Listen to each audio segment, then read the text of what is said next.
Now that we have our WAMP server installed on our computer, if we click on the WAMP server icon and go to phpMyAdmin, you can see that we haven't been asked for username and password. This is what we're going to change now.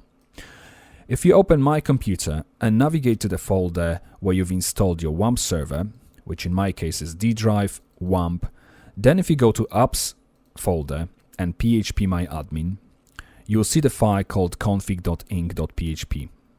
Open this file in any text editor or Dreamweaver, which is what I'm going to do. We are going to slightly amend the content of this file. If we scroll to the line 45 with the blowfish secret, in between the quotes, type any kind of word you want. I'm going to type whatever.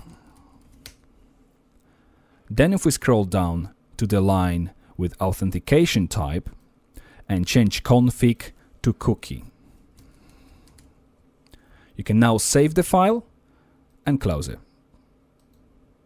Close all other folders. This time, if we refresh the phpMyAdmin page, you will see that we are prompt for the username and password. Now, if we type root, which is a default username for the MySQL database server, without any password and click on Go, you can see that we've accessed the server again. Now, providing just the username isn't a very secure way either. So obviously what we need to do, we need to define a password for the username. If we click on the WAMP server icon again, and this time go to MySQL console, when you are prompted for the password, simply click enter, because obviously root hasn't got any password yet.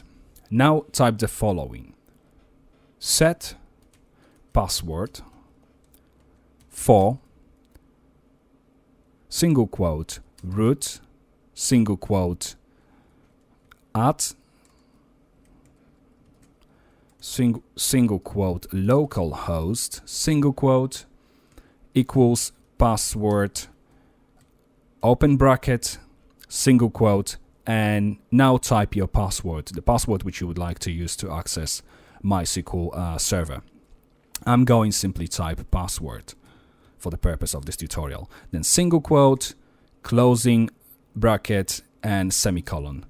Now click enter and exit to exit MySQL console. Okay, now if we close the phpMyAdmin, clear cache,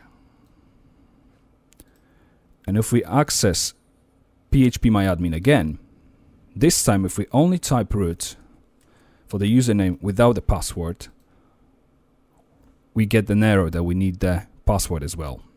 So if we type our new password and now hit enter, this time we can access our MySQL server. In the next section, I'll show you how to define the new site definition in Dreamweaver and how to copy all of our files to the root folder of the site.